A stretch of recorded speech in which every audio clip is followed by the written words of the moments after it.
దయగల మా దేవ, కృపగల మా తండ్రి, మీ దయను బట్టి, మీ కృపను బట్టి వందనాలు. ఇంతవరకు నాయన మీ కుమారు నిలబెట్టుకుని తండ్రి చక్కటి విషయాలు మీరు మాతో మాట్లాడారు. ఇక ముందు కూడా మీరు మాతో మాట్లాడి మమ్మల్ని బలపరిచి మీ వాక్యపు సంగతుల ద్వారా మేమందరం కూడా స్థిరపడడానికి కృప చూపించమని త్వరగా రానయ్యున్న యేసుక్రీస్తు నామమున ప్రార్థించి బ్రతిమలాడి వేడుకుంటున్నాం మా కన్న తండ్రి, ఆమేన్. ఇంతవరకు చక్కగా చెప్పిన అన్నికి ప్రత్యేకమైన వందనాలు. చేరొచ్చిన అందరూ కూడా నా హృదయపూర్వకమైన వందనాలు.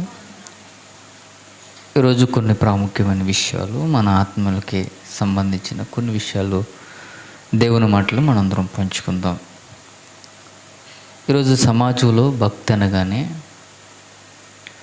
పాటలు పాడడం, వాక్యం చెప్పడం, ఆదివారం ఆరాధనకు వెళ్ళడం, ప్రార్థనలు చేయడం, ఇలా ప్రతి వారం కూడా దేవుని సన్నిధికి వెళ్ళటమే భక్తి అనుకుంటున్నాం. నేను పాటలు పాడొద్దు, ప్రార్థన చేయొద్దు, వాక్యం చెప్పొద్దు అని నేను అనట్లేదు. కానీ దేవుడు కోరుకుంటున్న భక్తి ఏంటో మనకు తెలియకపోతే మనం ఎంతకాలం దేవుని సన్నిధికి వచ్చినా అది వ్యర్థమే. ఎందుకు వ్యర్థమైపోద్దంటే, దేవుని సన్నిధికి మనం వస్తున్నప్పుడు దేవుడు ఏం చెబుతున్నాడో మనం విన్నప్పుడు మనం ఎన్ని సంవత్సరాలు దేవుని సన్నిధిలో గడిపినా అది శూన్యమే. మరి భక్తి అంటే ఏంటండి, ఆ భక్తి ఎలా ఉంటుందండి, దేవుడు కోరుకునే భక్తి ఏంటి అని అడిగితే వాక్యం మనకు చెప్పాలి. సమాజంలో మనుషులు ఎవరు మనకు చెప్పరు, కానీ వాక్యం మాత్రమే మనకి చెప్పాలి తప్ప సమాజంలో మనుషులు ఎవరు కూడా మనకి చెప్పరు. మరి భక్తి అంటే ఏంటి అని అంటే వాక్యంలోకి మనం వెళ్ళి చూడగలిగితే యాకోబు రాసిన పత్రిక 1వ అధ్యాయము 27వ వచనంలో రాయబడుతున్న మాట చూడండి. తండ్రి అయిన దేవుని ఎదుట పవిత్రమును నిష్కళంకమైన భక్తి ఏదనగా అన్నాడు. చూడండి, భక్తి గురించి మాట్లాడుతున్నారు ఎవరు? సాక్షాత్తు దేవుడు రాయిస్తున్నమాట. భక్తి అంటే ఏంటి అని అంటే అది ఎలా ఉండాలంట?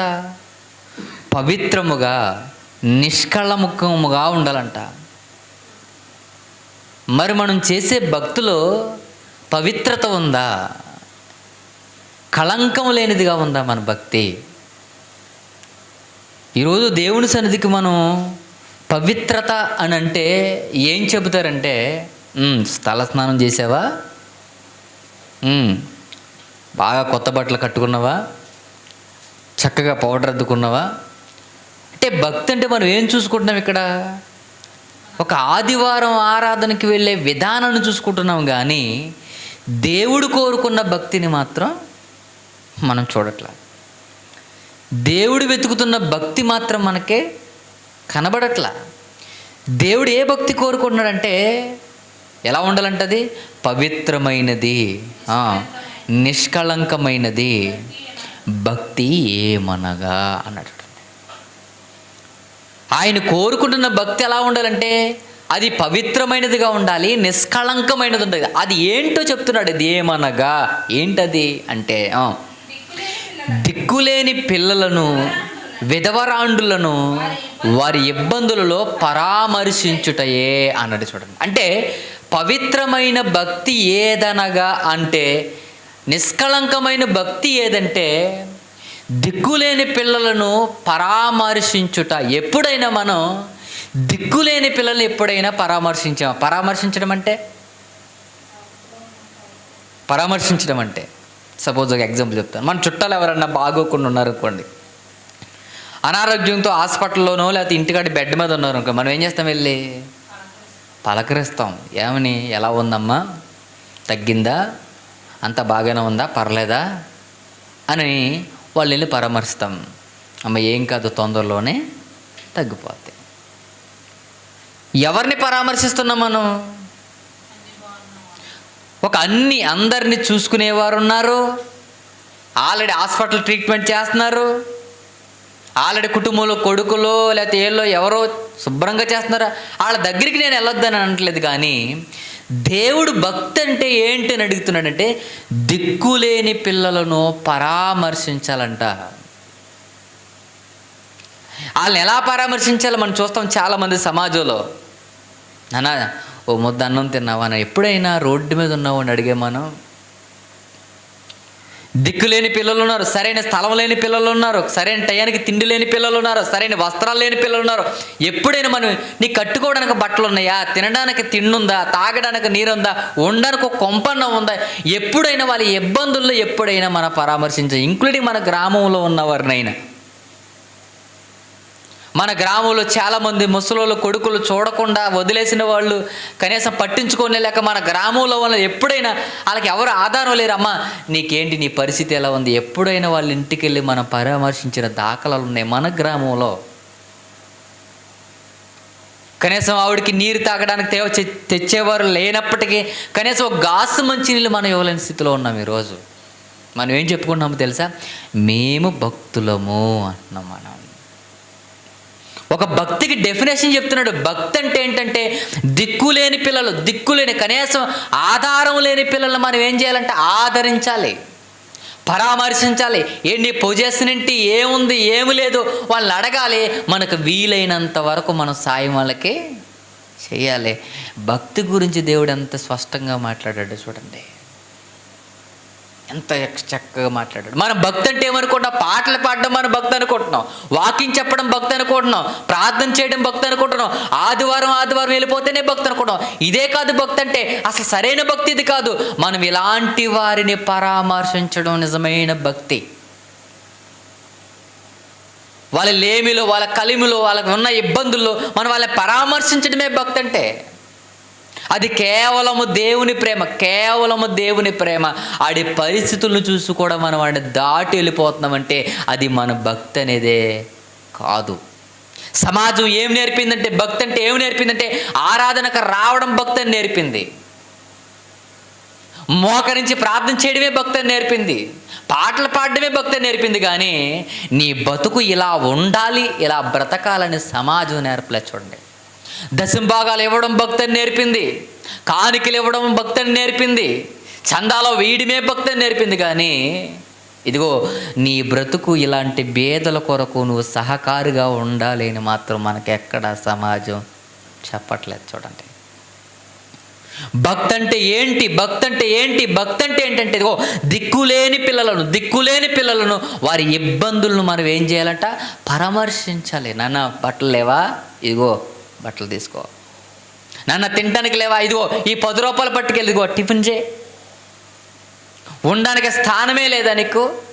ఎప్పుడైనా వాడిని అడిగి నేను ఎక్కడుంటున్నావు, ఏం చేస్తున్నావు, కనీసం పోను మన ఇంటికి తీసుకురా, పోయినా కనీసం మనం ఒక హాస్టల్లోనో లేకపోతే అనాథాశ్రయంలో జరిపించాలన్న మనసు ఉంది, ఇంక్లూడింగ్ కనీసం ఒక 10 రూపాయలు ఇచ్చే మనసు ఉంది మన దగ్గర. మన భక్తి కాదండి. పాటలు పాడితే భక్తి అయిపోదు, ఇలాగ వాకింగ్ చెప్తే భక్తి అయిపోదు, ప్రార్థన చేస్తే భక్తి అయిపోదు. దేవుడు చెప్తున్న భక్తి అంటే ఏంటో తెలుసా? అంటే దిక్కులేని పిల్లలను నువ్వేం చేయాలంట? పరామర్శించాలి. వారి ఇబ్బందులను చూడాలి, వారి పరిస్థితులను గమనించాలి, వాళ్ళకి లేముందో లేదో ప్రతి దానును అడగాలి. అడిగి వారిని పరామర్శించి ఎలాగుంది అని అడగాలి. ఎవరు తెలుసా? దిక్కులేని వారంట. అంటే తండ్రి లేడు, తల్లి లేదు, కుటుంబం లేదు, వ్యవస్థ లేదు, ఎవరు లేరు వాళ్ళు ఆదరించేవారు. జ్వరం వస్తూ చూసేవారు లేరు, ఆకలేస్తే అన్నం పెట్టేవారు లేరు, బట్టలు లేకపోతే బట్టలు తొడిగేవాడు లేడు, కనీసం వర్షం వస్తే నీడనిచ్చేవాడు కూడా లేడు. అలాంటి వారిని మనం ఎప్పుడైనా పరామర్శించామా? మనం ఏమనుకుంటున్నామంటే సన్నిధికి వెళ్ళిపోతే మనం పెద్ద భక్తి పరులు అనుకుంటున్నాం, పాటలు పాడినంతనే పెద్ద భక్తి పరులు అనుకుంటున్నాం. మనం సంఘంలో ఒక మెంబర్షిప్ ఉంటే భక్తి పరులు అనుకుంటున్నాం. మనం సంఘంలో ఒక స్థాయి ఉంటే పెద్ద భక్తి పరులు అనుకుంటున్నాం. మనం గొప్ప గొప్ప విషయాలు చెప్పేస్తుంటే భక్తి పరులు అనుకుంటాం. ఇది భక్తి కాదు. దేవుడు చెప్పినట్టుగా బ్రతకడమే భక్తి అంటే. ఆయన చెబుతున్నాడు, ఏం చెప్తున్నాడో తెలుసా? దిక్కులేని పిల్లలను నువ్వేం చేయాలో తెలుసా? పరామర్శించాలి. నెక్స్ట్ అన్నాడు, ఎవరంట? దిక్కులేని పిల్లలను, విధవరాండ్రులు నువ్వేం చేయాలంట? వారి ఇబ్బందుల్లో నువ్వు పరామర్శించాలి. విధవరాండ్రులు అంటే ఎవరు? భర్త చచ్చిపోగానే మనోళ్ళు ఏం చెప్తారు? విధవరాలు అంటున్నారు మనోళ్ళు. అంటే భర్త చచ్చిపోయినంత రానే విధవరాలు అయిపోతుంది. విధవరాలు అంటే ఎవరు తెలుసు? అసలే భర్త లేకపోయినంతరానే వెధవరాలు అయిపోదు. వెధవరాలంటే ఎవరో తెలుసా? తనకు ఒక కుటుంబం కూడా ఎవరో లేరు, బంధువులు లేరు, కుటుంబం లేదు, ఎవరు లేదు, ఒంటరిగా ఉంటుంది చూసారు, ఆమె వెధవరాలంటే.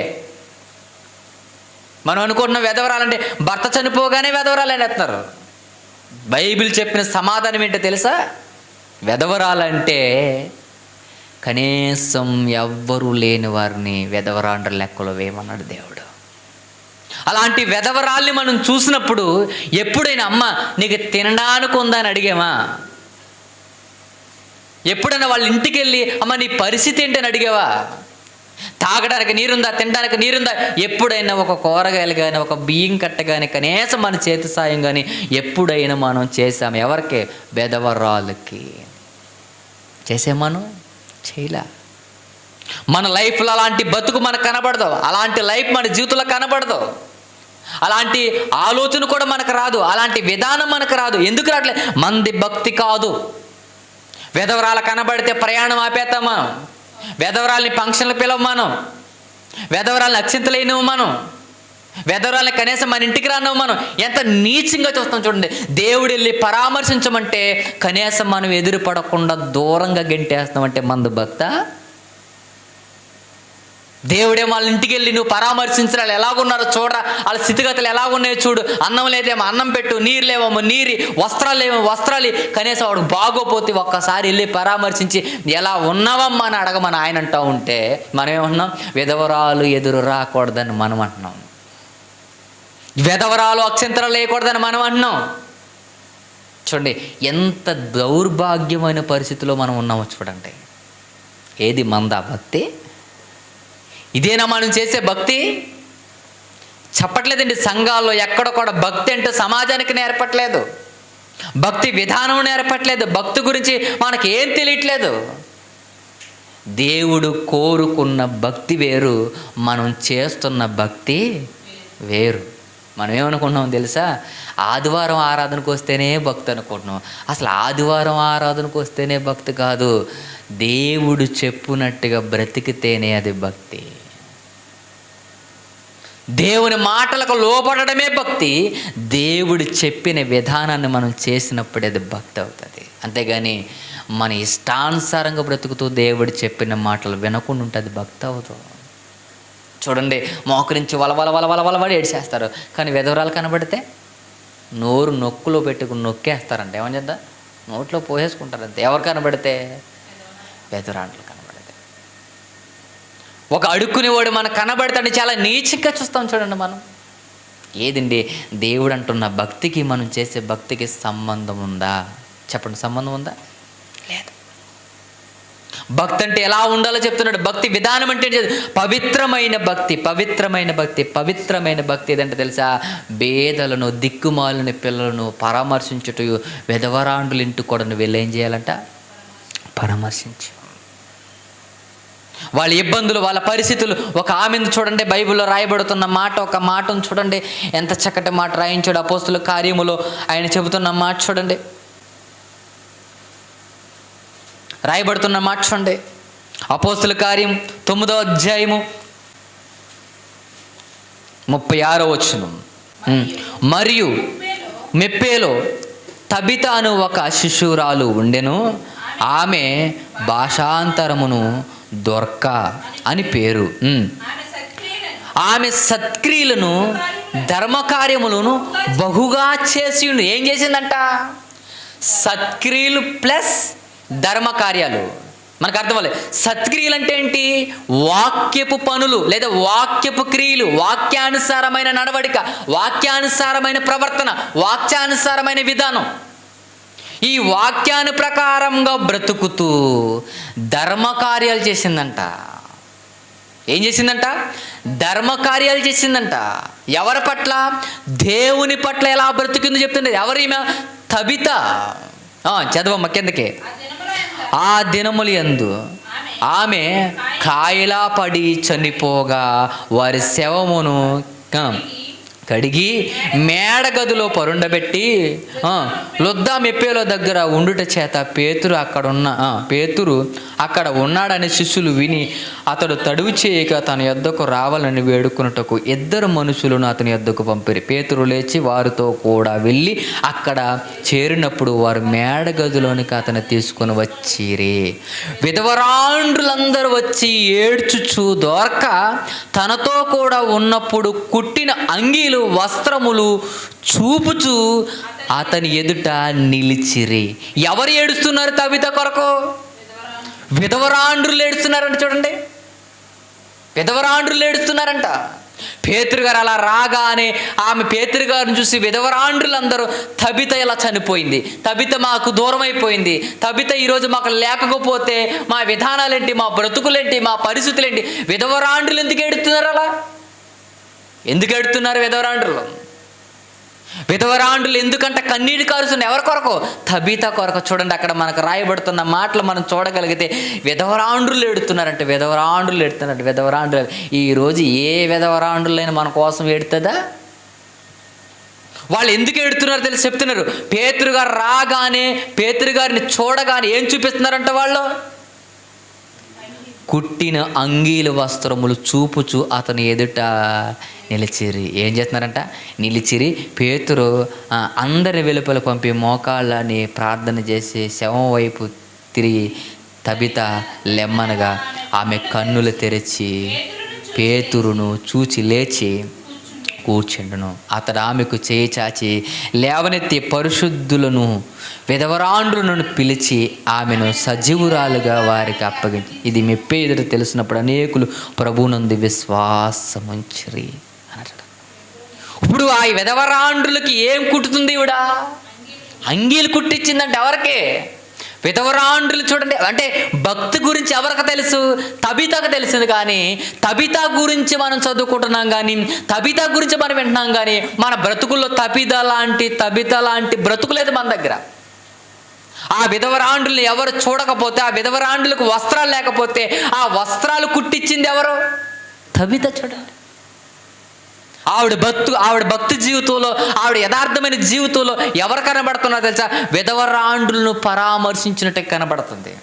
ఒక ధర్మ కార్యాలు చేసిందంటే, ధర్మ కార్యాలంటే అడుక్కుని వాడికి అన్నం పెట్టింది, బట్టలు లేకపోతే బట్టలు ఇచ్చింది, నీరు లేకపోతే నీరు ఇచ్చింది, వాళ్ళ ఇబ్బందుల్లో పరామర్శింది. అలాంటి మంచి వ్యక్తి చనిపోతే విధవరాండ్రులందరూ కలిసి ఏడుస్తున్నారంట. ప్రభువా, ఒక్కసారి పేతురు గారు దగ్గరికి రప్పించు ప్రభువా అని ఏడుస్తున్నారు. పేతురు గారు కనబడగానే పేతురు గారిని చూసి అన్నారు, మా తబిత చనిపోయింది, మాకు బట్టలు కుట్టేవారెవరు, మాకు నీరు ఇచ్చేవారెవరు, అన్నం పెట్టేవారెవరు, మమ్మల్ని పరామర్శించేవారెవరు, మమ్మల్ని అడిగేవారెవరో, మమ్మల్ని చూసేవారు ఎవరు కనబడుతుంది తెలిసి? గొప్ప భక్తురాలుగా ఒక తబిత కనబడుతుంది. చూడండి, భక్తి అంటే ఏంటి అనుకుంటున్నారు తెలుసా?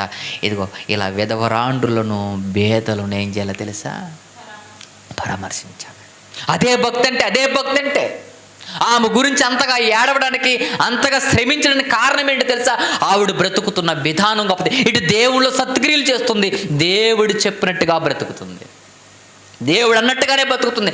దేవుడు ఏ మాటలైతే చెప్పాడో, దేవుడు ఏమైతే చేయమన్నాడో అవే చేసుకుంటూ తన జీవితాన్ని గనిపెడుతుంది.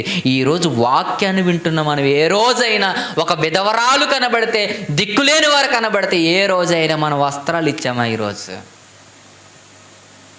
భక్తి అంటే పెదాలతో మాట్లాడేది కాదు, భక్తి అంటే కళలో చూపించేది కాదు, భక్తి అంటే మన నడవడికలో చూపించాల్సింది, భక్తి అంటే మన క్రియల్లో చూపించాల్సింది, భక్తి అంటే మన ప్రవర్తనలో కనబడాల్సింది, భక్తి అంటే ఇలాంటి క్రియలలో మనం సాక్షాత్తు దేవుని ఎదుట చూపించవలసింది. ఇదే భక్తి అంటే.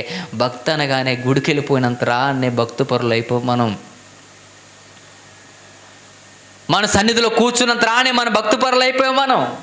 200 మంది ఉంటారు, 300 మంది ఉంటారు, 400 మంది ఉంటారు. ఆ వాక్యాన్ని వింటున్నాడో వింటలేదో కూడా ఎవరికీ తెలియదు, ఆ వాక్యాన్ని గ్రహిస్తున్నాడో కూడా తెలియదు. ఆ వాక్యాన్ని ఎప్పుడు దేవుడు నా గురించి మాట్లాడుతున్నాడో కూడా సరిగ్గా ఆ వెనకాల కూర్చుని ఏదో పోనుక్కుంటూ ఉంటాడో, ఏదో ఉలుక్కు పడుతూ ఉంటాడు, ఆ కాసేపు అలా చూస్తూ ఉంటాడు. ఆ చూసిన రోజుని ఏం అర్థమవుతుంది దేవుని వాక్యం?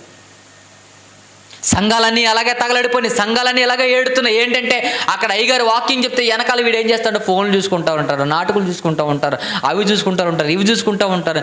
దిక్కులు చూసేవాడు కానీ దేవుడు ఏం చెప్తున్నాడు వినేవాడు సమాజంలో కనబడలేదు. కంటే ఈరోజు భక్తి అంటే ఏంటో మనకి అర్థం కాల. భక్తి అంటే మనకేంటో తెలియట్లేదు, భక్తి విధానం ఏంటో మనకు అర్థం అవ్వట్లేదు. భక్తి అంటే ఏంటో మనకు తెలియాలంటే వాక్యం చెప్పాలి. వాక్యం ఏం చెప్తుందో తెలుసా అంటే, ఇదిగో దిక్కు లేని పిల్లలను, విధవరాండ్రులను పరామర్శించాలి. అదిరా భక్తి అంటే. ఒక ఏబు జీవితం చూడు, ఏబు లైఫ్ అంత యథార్థవంతుడుగా, అంత భక్తిపరుడుగా భూమి మీద అతను వంటి వాడు ఎందుకు లేడు అన్నాడు తెలుసా అంటే, ఒక దిక్కుమాలిన వారు అందరికి ఏం పెట్టాడో తెలుసా, అన్నం ఇచ్చాడు, నీళ్ళు ఇచ్చాడు, వస్త్రాలు ఇచ్చాడు, చలేస్తే గొంగలు ఇచ్చాడు. ప్రతి దాంట్లో ఎలా ఉన్నాడో తెలుసా, ఒక తండ్రిలాగా ఆ రోజు ఆదరించాడు ఏబు గారు. అందుకే అంత భక్తిపరుడయ్యాడు. వాళ్ళ జీవితాల్లో క్రియలు కనబడుతున్నాయి, మన జీవితాల్లో మాటలే కనబడుతున్నాయి, క్రియలు మాత్రం మన లైఫ్లో లేవు. మన బ్రతుకుల్లో క్రియలు లేవు. చూడండి ఏం కనబడతాయి, మాటలు మాత్రమే కనబడుతున్నాయి, క్రియలు మన లైఫ్లో లేవు. ఏం కనబడుతున్నాయి మన లైఫ్లో, మన బ్రతుకులు ఏం చూపిస్తున్నాం మనం అంటే, ఇదిగో మాటలతో, వేషధారణతో ఇవే కనబడుతున్నాయి తప్ప నిజమైన భక్తి మాత్రం మన లైఫ్లో కనబడడం లేదు. ఎప్పుడైనా మన గ్రామంలో ఉన్న వారిని ఎప్పుడైనా కనీసం మనం వాళ్ళ దిక్కుమాలైన జీవితాన్ని గడుపుతున్నవారు ఎందరో ఉన్నారు. కనీసం ఎప్పుడన్నా ఒక్క పూట కాళ్ళు చేసుకుని వాళ్ళ ఇంటికి మనం వెళ్ళామా ఎప్పుడన్నా? వెళ్ళలా. దిక్కుమాలని బిడ్డలు ఎందరో మనం చూస్తున్నాం. ఎప్పుడైనా ఒక్క నిమిషం ఆగి, ఎరా నీకేం కావాలని మనగా ఎప్పుడన్నా అడిగామా? అడగల. ఆడు రూప అడిగిన మన దగ్గర ఏం లేదంటున్నాం, చిల్లర లేదంటున్నాం మనం. చూడండి, దేవుడు చెప్పిన భక్తికి మనం చేసే భక్తికి సంబంధం ఉందా? లేదు. నెక్స్ట్ ఇంకా భక్తి అంటే చెప్తున్నట్టు చూడండి, యాకోబు రాసిన పత్రిక 1వ అధ్యాయం 27వ వచనం. తండ్రి అయిన దేవుని ఎదుట పవిత్రమైన నిష్కళంకమైన భక్తి ఏదైనా ఎవరి ఎదుటంట? తండ్రి అయిన దేవుని ఎదుట, మనుషుల ఎదుట కాదు. తండ్రి అయిన దేవుని ఎదుట, మనుషుల ఎదుట భక్తి వేరేగా ఉంటుంది. అయ్యగారు కనబడగానే చేతులు కట్టేసుకుంటాడు, అయ్యగారు కనబడగానే తల దించేసుకుంటాడు, అయ్యగారు కనబడగానే నమస్కారం పెడుతున్నో తల దించుకుంటేనే భక్తిపరులు అయిపోరు. దేవుని ఎదుట పవిత్రమైన భక్తి ఉండాలి, దేవుని ఎదుట నిష్కలంకమైన భక్తి ఉండాలి, దేవుని ఎదుట యథార్థమైన భక్తి ఉండాలి. కానీ మనుషుల దగ్గర నటించే భక్తి దేవుడికి పనికిరాదు. ఈరోజు సమాజంలో చూడండి, మనుషుల దగ్గర నటించే భక్తిపరులే ఉన్నారు, కానీ దేవుని ఎదుట సరైన భక్తిగా ఉండేవాడు లేడు. చూడండి, మీరు సమాజంలో చూడండి, అయ్యగారు కనబడగానే బాబోయ్ ఆడి కాల్చి సిగరెట్ మాల్చేస్తాడు, అయ్యగారు కనబడగానే ఆడున్న ప్లేస్ నుండి గోగోడు అటు వెళ్ళిపోతాడు. ఏంటి అది భక్తి అనుకుంటాడు? కాదు, నటన. కొంతమంది చూడండి, మందిరం కనబడగానే ముద్దులు పెట్టేసుకుంటాడు. కొంతమంది చూడండి, మందిరం కనబడగానే సిగరెట్ పడేస్తాడు. కొంతమంది మందిరంలోకి రావడానికి చెప్పులు విడిచేసినంత రాను, సిగరెట్ పడేసేసినంత రాను మన భక్తిపరులు అయిపోయాం. మన లైఫ్లో ఉన్న మురుకుని తీయాలి ముందు, మన లైఫ్లో ఉన్న రోతను తీయాలి ముందు, మన లైఫ్లో ఉన్న భక్తిహీనత తీయాలి ముందు, మన జీవితంలో పేరుకుపోయిన కల్మషాన్ని తీయాలి ముందు. అది భక్తి అంటే. దేవుని ఎదుట సరైన భక్తి ఉండాలి. దేవుని ఎదుట సరైన భక్తి ఏదనగంటే చెప్తున్నాడు, ఏదంటే అది దిక్కులేని పిల్లలను, విధవరాండ్రులను వారి ఇబ్బందులలో పరామర్శించుటయు చెప్తున్నాడు. ఇహలోక మాలిన్యము తనకంటకుండా తన్ను తాను కాపాడుకొనటయే. నెక్స్ట్ ఏంటంట, దిక్కుమాలిన పిల్లని ఏం చేయాలి? పరామర్శించాలి. విధవరాండ్రులు ఏం చేయాలి? పరామర్శించాలి. ఇవన్నీ ఒక ఎత్తు అయితే, ఇంకో ఎత్తు ఏంటో తెలుసా? ఈ లోక మాలిన్యము నీ కంటకుండా ఏం చేయాలంట? తన్ను తాను కాపాడుకోవాలన్నాడు. చూడండి, అంటే ఈ లోకమైన బురద నీకు నువ్వు అంటుకోకుండా నిన్ను కాపాడుకున్నటే భక్తి. మనల్ని మనం కాపాడుకుంటున్నాం ఈరోజు మలినం అంటకుండా. ఈ లోకంలో ఏ మలినం అంటకుండా మనం బతుకుతున్నాం? బూతులు మన నోట్లోనే ఉన్నాయి, అబద్ధాలు మన నోట్లోనే ఉన్నాయి, మోసాలు మనలోనే ఉన్నాయి, కోపాలు మనలో ఉన్నాయి, ద్వేషాలు మనలోనే ఉన్నాయి, కక్షలు మనలో ఉన్నాయి, భేదాలు మనలోనే ఉన్నాయి. ఈ లోక సంబంధమైన మలినమంతా ఎక్కడుంది? మనలో ఉందా లేదా? ఇది అంటకుండా నువ్వు బ్రతకటమే భక్తి. నువ్వు నిజంగా భక్తిపరుడు అయితే, నిజంగా నా ఎదురుగా భక్తిపరుడుగా ఉంటే నీ లోక మాలిన్యం అంటకుండా నిన్ను నువ్వు కాపాడుకోవాలి. ఎలా కాపాడుకోవాలో తెలుసా? ఒక యేసేపులా కాపాడుకోవాలి. యేసేపు చూడు, పాపం ఎదురుగా ఉన్న అది రంకులేస్తున్నా కానీ దానికి దూరముగా పారిపోయి తన్ను తాను కాపాడుకున్నాడు. చూడండి, అది భక్తి అంటే. తనకి లోక మాలిన్యం అంటకుండా తన్ను తను కాపాడుకుంటూ భక్తి అంటే. మరి మనం ఏంటి తెలుసా? మన చూపు బాగోదు, మన నడవడిక బాగోదు, మన ఆలోచనలు బాగో, మన విధానాలు బాగో, మన పరిస్థితులే సరిగా ఉండవు. ఈ లోక మాలిన్యం అంటకుండా నిన్ను నువ్వేం చేయాలి తెలుసా? కాపాడుకోవాలి.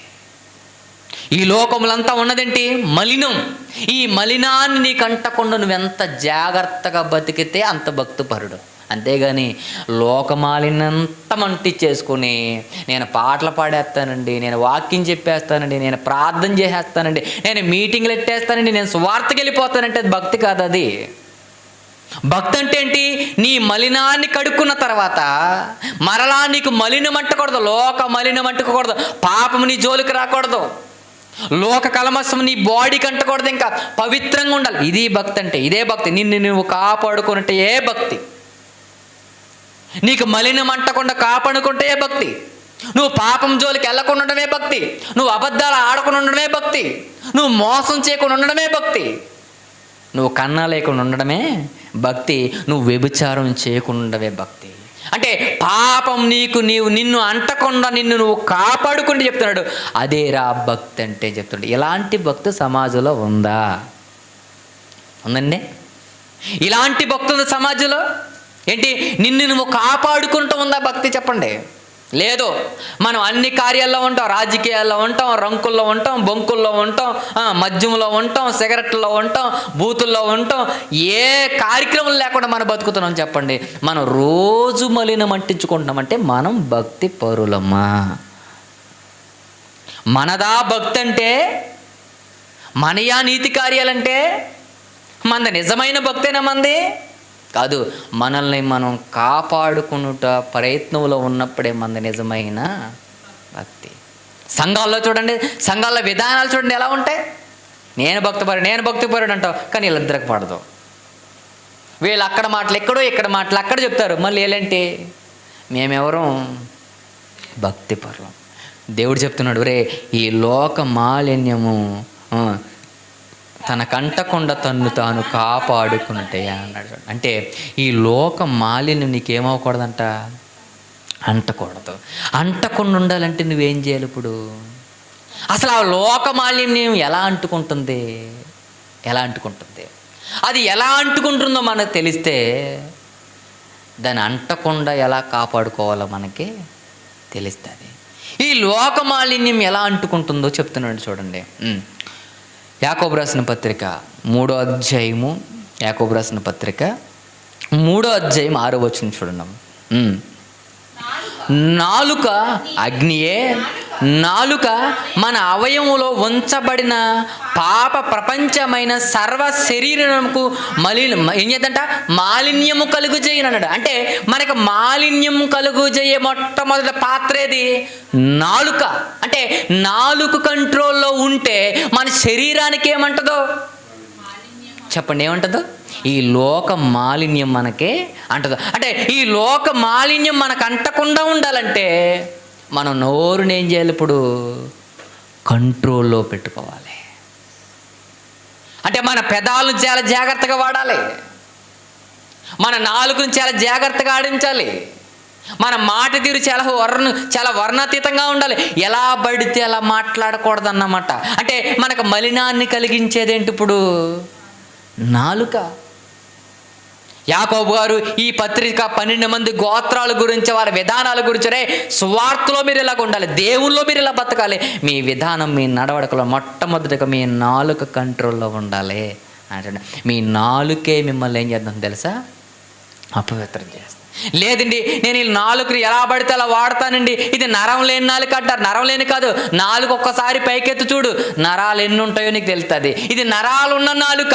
ఈ నాలుక ఎలాగైనా మడత పెడుతుందంటే నీకు ఏం కలిగిస్తుందో తెలుసు? ఇప్పుడు నీ సర్వ శరీరానికి ఇప్పుడు ఏం కలిగిస్తుంది? మాలిన్యం అంటిస్తుంది. ఇప్పుడు ఈ మాలిన్యం అంటకుండా ఉండాలంటే ఇప్పుడు మనం ఏం చేయాలి? ఇప్పుడు మన నాలుగుకి కంట్రోల్ మనం చేయాలి. యాకోబు గారు దీని గురించే మాట్లాడుతున్నాడు.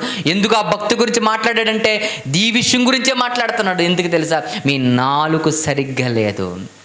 మీరు పేదవారిని చూసినప్పుడు ఎక్కిరేస్తున్నారు, మీరు దిక్కులేని వారిని చూసినప్పుడు ఎటకారంగా మాట్లాడుతున్నారు, మీరు విధవరాండ్రులు చాలా చిన్న చూపు చూస్తున్నారు, మీరు విధవరాండ్రులు అంటే మీకు సరిగ్గా నచ్చట్లేదు. వాళ్ళు ఎదురుపడినప్పుడు మూలుక్కుంటారు, వాళ్ళు ఎదురుపడినప్పుడు అసహించుకుంటారు, వాళ్ళు ఎదురుపడినప్పుడు నీ ప్రయాణం అనేది నీ మాట సరిగా లేదు.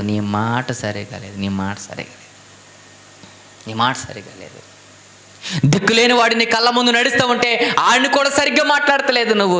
చాలా నీ నోరు సరిగ్గా విధానమైన ప్రవర్తనలో నీ నాలుక లేదు. అందుకే చెప్తున్నాడు నీ భక్తి సరిగ్గా లేదు. ఆ మాట ఏం చెప్తున్నా చూడండి. యాకోబు రాసిన మొదటి అధ్యాయము, యాకోబు రాసిన పత్రిక మొదటి అధ్యాయము 26 వచనం చూడండి. ఎవడైనను నోటికి కళ్ళెం పెట్టుకొనక తన హృదయమును మోసపరుచుకొనుచు భక్తి గలవాడునని అనుకుని ఎడల వాని భక్తి వ్యర్థమే అన్నాడు. చూడండి, అంటే నీ నాలుకను, నీ నోరుని కంట్రోల్ చేయకపోతే, నీ నోరుని సిక్కం పెట్టకపోతే, నేను భక్తి పరుణ్ణి అని అనుకుంటే నీ హృదయాన్ని నువ్వేం చేసుకుంటున్నావంట? మోసం చేసుకోండి. నీ భక్తి వ్యర్థం రా అన్నాడు. అంటే మన నోరు కంట్రోల్ లేకుండా మన పాటలు పాడిన వ్యర్థం, మన నోరు కంట్రోల్ లేకుండా మనం ప్రార్థన చేసిన వ్యర్థం, మన నోరు కంట్రోల్ లేకుండా మనం వాక్యం చెప్పిన వ్యర్థం, మన నోరు కంట్రోల్ లేకుండా ఉత్తమమైన మాటలు ఎంతమందికి సమాజానికి చెప్పినా అది వ్యర్థం. అంటే మన నోరు ఎలా ఉండాలి? ఇప్పుడు కంట్రోల్లో ఉండాలి. చూడండి, వాకింగ్ చెప్తారు, బూతులు మాట్లాడతారు, వాకింగ్ చెప్తారు, గొడవలు వేసుకుంటారు, వాకింగ్ చెప్తారు, రకరకమైన కార్యాలన్నింటిలో పాల్గొంటారు, ఇష్టాలమైన దుర్భాషలు మాట్లాడతారు, పాటలు పాడతారు, గొడవలు వేసుకుని రకరకాలమైన మాట్లాడతారు, ప్రార్థన చేస్తారు, ఇష్టానుసారంగా మాట్లాడతారు. చూడండి, ఇది భక్తి అనట్లేదైనా. ఒరే, నీ భక్తి వ్యర్థం. నీ నోరు కంట్రోల్లో లేనప్పుడు నీ భక్తి ఏంటో తెలుసా? వ్యర్థమే. ముందు నీ నోరు కంట్రోల్లో ఉన్న, నీ నోరు కంట్రోల్లో, మొట్టమొదటి నీ నోరుకి ఏమైనా తెలుసా? కళ్ళెం పెట్టు, నీ నోరుకి చిక్కం పెట్టు. ఎక్కడ ఏం మాట్లాడాలో నేర్చుకో, ఎక్కడ ఎలా ఉండాలో నేర్చుకో, ఎవరి దగ్గర ఏం చెప్పాలో నేర్చుకో. నీ ఇష్టం వచ్చినట్టు నోరుంద కాదని వాగితే మాత్రం దేవుడు ఎట్టి పరిస్థితుల్లో సహించడం. ఒకవేళ నువ్వు చర్చికి వెళ్ళిపోయి నువ్వు భక్తిపరుడు అనుకుంటున్నావేమో, కానీ దేవుడు ఏమనుకుంటున్నాడు తెలుసా? నీ భక్తి వ్యర్థం. ఎందుకు వ్యర్థం అయిపోతుందో తెలుసా? నీ భక్తి అంటే నీ నోరు కంట్రోల్లో లేదు. చూడండి, చాలామంది చూడండి, నేను చాలామందిని చూశాను. చక్కటి విషయాలు చెప్తారు, చక్కటి పాటలు పాడతారు, చక్కటి ప్రార్థనలు చేస్తారు. నోరు చూస్తే కంపు మాటలు వస్తాయి. చూడండి, అప్పుడు అంటున్నాడు వ్యర్థం అన్నాడు. వ్యర్థం. ఉన్నతమైన మాటలు నేర్పుతాడు, ఉన్నతమైన స్థితికి నాడు తీసుకెళ్దామంటాడు, ఉన్నతంగా ఆ మాటలను బలపరుస్తాడు. కానీ నోరు మాత్రం ఏమలేదు తెలుసా? సర్లేదు అన్నాడు. నీ భక్తి వ్యర్థం అన్నాడు. చూడండి, నీ భక్తి ఏంటో తెలుసా? వ్యర్థం. అందుకే చెప్తున్నాడు, ముందు నీ నోరుకి ఏం చేయాలో తెలుసా? కళ్ళెం పెట్టు. ఎందుకో తెలుసా? నీ సర్వ శరీరానికి ఏం కలిగిస్తుందో తెలుసా? అది మలినాన్ని కలిగిస్తుంది. నీ సర్వ శరీరాన్ని అది మలినమంటిచ్చేస్తుంది. నువ్వు జాగ్రత్తగా నోరుని కంట్రోల్ చేయకపోతే నీ భక్తి ఏంటో తెలుసా? వ్యర్థం. ఇప్పుడు చెప్పండి, మన నోరును మన కంట్రోల్లో ఉందా? మనం ఇష్టానుసారంగా మాట్లాడితే దేవుడు ఊరుకోడు. చాలామంది చూడండి, ఎక్కడో మాట, ఎక్కడో మాట, మనిషి ఉంటే ఒక మాట, మనిషి లేకపోతే మాట. దేవుడు చూస్తున్నాడు నీ భక్తి ఏంటో, దేవుడు గమనిస్తున్నాడు మన ప్రవర్తన ఏంటో, దేవుడు చూస్తున్నాడు మన విధానం ఏంటో. మన నోరు ఎలా పడితే అలా మడతెడితే రేపొద్దున దేవుడు మనల్ని మడతెట్టేస్తాడు. దేవుని దగ్గర మనం బతుకుతున్నప్పుడు మనం ఎంత కంట్రోల్లో మన జీవితాన్ని ఎంతగా తగ్గించుకోవాలో తెలుసా? అవసరమైతే మన పెదాల నుండి నోరుకి కళ్ళెం కాదు మేకలు కొట్టుకొని బతికేయాలి. ఎందుకు తెలుసా? అలాంటి దుర్భాషలు మన నోటంట రాకూడదు. దేవుడు అదే చెప్తున్నాడు. చూడండి, దేవుడు చెప్తున్న మాట చూడండి. కొలసీలకు రాసిన పత్రిక 3వ అధ్యాయం 8వ వచనం చదవము. ఇప్పుడైతే మీరు కోపమును, ఆగ్రహమును, దుష్టత్వమును, దోషణను, మీ నోట బూతులను, వీటన్నిటినీ విసర్జించండి అన్నాడు. చూడండి, ఏంటంట? క్రోధం, ఏంటంటే మీ నోటంటే ఏం రాకూడదంట? కోపం రాకూడదు, ఆగ్రహం రాకూడదు, దుష్టత్వం రాకూడదు, దూషణ మాటలు రాకూడదు. మీ నోటంట బూతులు రాకుండా అవన్నీ ఏం చేయాలంట? ముందు కళ్ళెం పెట్టే. ఎదుటోడి మీద ఎక్కువగా కోపడుతున్నావా? కళ్ళెం పెట్టు. ఆగ్రహంతో మేదడిపోతున్నావా? కళ్ళెం పెట్టు. దూషణ మాటలు మాట్లాడుతున్నావా? ఎదురుని వాడిని దూషించే విధంగా మాట్లాడుతున్నావా? నోటి కళ్ళెం పెట్టు. నీ ఇష్టానుసారమైన బూతులు మాట్లాడుతున్నావా? నోటి కళ్ళెం పెట్టు. ఈ నోరుతో చక్కట పవిత్రమైన పాటలు పాడుతూ, ఈ నోరుతో చక్కట పవిత్రమైన ప్రార్థన చేస్తూ, ఈ నోరుతో పవిత్రమైన వాక్యాన్ని ప్రకటిస్తూ, ఇదిగో కల్మషమైన మలినమైన ఈ పదాలు మనం ఉపయోగించడం వల్ల మన సర్వ శరీరం ఏమైపోతుందో తెలుసా? ఏమైపోతుంది? మలినమైపోతుంది. అప్పుడు అన్నాడు, ఇది నీ భక్తి కాదు అన్నాడు. చూడండి, మన నోరుని ఏం చేయాలి? ఇప్పుడు కంట్రోల్ కంట్రోల్ కంట్రోల్, మొత్తం కంట్రోల్లోకి వచ్చేయాలి. మన మాట తీరు చాలా మారిపోవాలి. మన పదజాలాలు చాలా జాగ్రత్తగా ఉండాలి. మనం ఒకరు వ్యధరంగా మాట్లాడుతున్నప్పుడు ఎట్టి పరిస్థితుల్లో దోషణ మాటలు వచ్చినాయా, మన భక్తి ఏమైపోతుందో తెలుసా? వ్యర్థం అన్నాడు. చూడండి, ఎంత ప్రయాసపడినా, సువార్తలో ఎంత కష్టపడినా, ఎన్ని శ్రమలు అనుభవించినా, ఎన్ని పనులు చేసినా, మన నోరు సరిగ్గా లేకపోతే మన భక్తి వ్యర్థం. మనం ఉన్నతంగా గొంతు తెంచుకుని గొప్ప పాట పాడిన, గొప్ప ప్రసంగం చేసిన, గొప్పగా ప్రార్థన గంటల తరపు మనం ప్రార్థన చేసిన, మన నోరు సరి లేకపోతే మన భక్తి వ్యర్థం. నోరు చాలా ఇంపార్టెంట్. ఎలా పడితే అలా మడతెట్టకండి ప్రేమను వాళ్ళారా. మన నోరుని ఏం చేయాలి తెలుసా? చాలా జాగ్రత్తగా వాడాలి. చాలా జాగ్రత్తగా వాడాలి. చాలా జాగ్రత్తగా వాడాలి. మన నోరు ఉంది కదా అని చెప్పి ఎలాంటి పడితే అలాంటి మాటలు మన నోటంట రాకూడదు. దేవుడు చెప్తున్న మరొక మాట చూడండి, ఆయన అంటున్న మాట చూడండి. మత్తయి రాసిన సువార్త 15వ అధ్యాయము 11వ వచనం.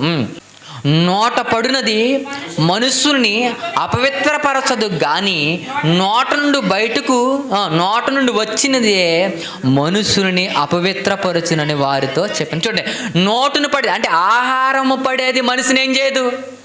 అపవిత్రపరచదు. కానీ నోరు నుండి బయటికి వెళ్ళేది మనిషిని ఏం చేద్దంట? నోటు నుండి బయటికి వెళ్ళేదేంటి? 18వ వచనం. నోట నుండి బయటకు వచ్చినవి హృదయములో నుండి వచ్చును అన్నాడు. చూడండి, అంటే నోట నుండి వచ్చేది ఎక్కడి నుంచి వస్తుంది? ఇప్పుడు హృదయంలో నుండి వస్తుంది. అంటే హృదయంలో ఏముంటే అవి బయటకు వస్తాయి.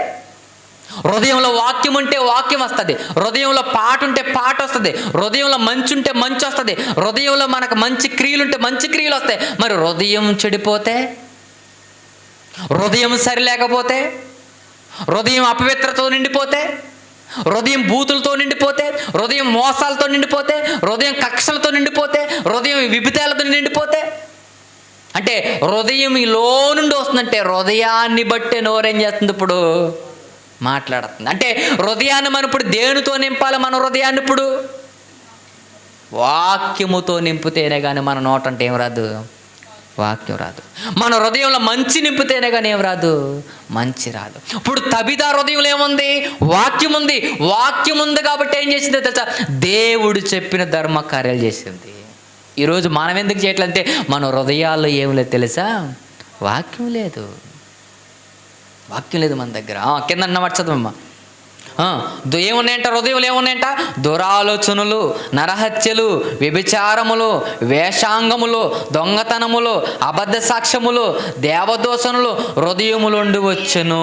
ఇవే మనుషుల్ని అపవిత్రపరచును గాని చేతులు కడుక్కోకుండా భోజనము చేయటం వల్ల మనుషులు అపవిత్రుడు కాడు. శాస్త్రులు పరిచయాలు అన్నారంట, రే మీ శిష్యులు యేసుక్రీస్తు వారిని అడుగుతున్నారు, మీ శిష్యులు చేతులు కడుక్కోకుండా ఏం చేస్తున్నారు? వాళ్ళు ఏం చూస్తున్నారు? పై రూపాన్ని చూస్తున్నారు, శుభ్రాన్ని. మన సంఘాలు కూడా అంతే. అమ్మ నువ్వు స్నానం చేసావా? స్నానం చేయకుండా ఎక్కడికి రాకూడదు. అసలు హృదయం కడుక్కుందో లేదో ముందు చూడాలి. హృదయం బాగుందో లేదో ముందు చూడాలి. తన ప్రవర్తన బాగుందో లేదో ముందు చూడాలి. ఈ ప్రవర్తన మనం చూడకుండా ఏం చేస్తుందో తెలుసా? చక్కగా వైట్ చీర కట్టుకొచ్చు అంటే వైట్ చీర కట్టుకొచ్చి హృదయంలో కుళ్ళంతా కుతంత్రాలంతా ఉంటే ఓకేనా? వైట్ చీర కట్టుకొచ్చేసి భక్తిహీనత ఉంటే ఓకేనా? వైట్ చీర కట్టేసుకొచ్చి వైట్ ప్యాంటు వైట్ షర్ట్ వేసుకుని వచ్చేసి లోనన్న బూతులతోనూ కలమసంతో నిండిపోతే ఓకేనా సేవకుడికి? సేవకులకు ఓకేమో కానీ దేవుడికి మాత్రం అలాంటి పని నచ్చదో అలాంటి వాడు నచ్చడం. దేవుడు చెప్తున్న మాట ఏంటో తెలుసా? నీ హృదయం నిండిన దాన్ని బట్టి నోరు మాట్లాడుతుంది అన్నాడు. ఇప్పుడు నీ హృదయాన్ని దేంతో నింపావు? దొంగతోనా, వ్యభిచారంతోనా, దోషణతోనా, నరహత్యతోనా, వేషాంగములతోనా, అబద్ధ సాక్ష్యములతోనా, దేవదోషములతోనా, దేంతో నింపేసావు హృదయాన్ని?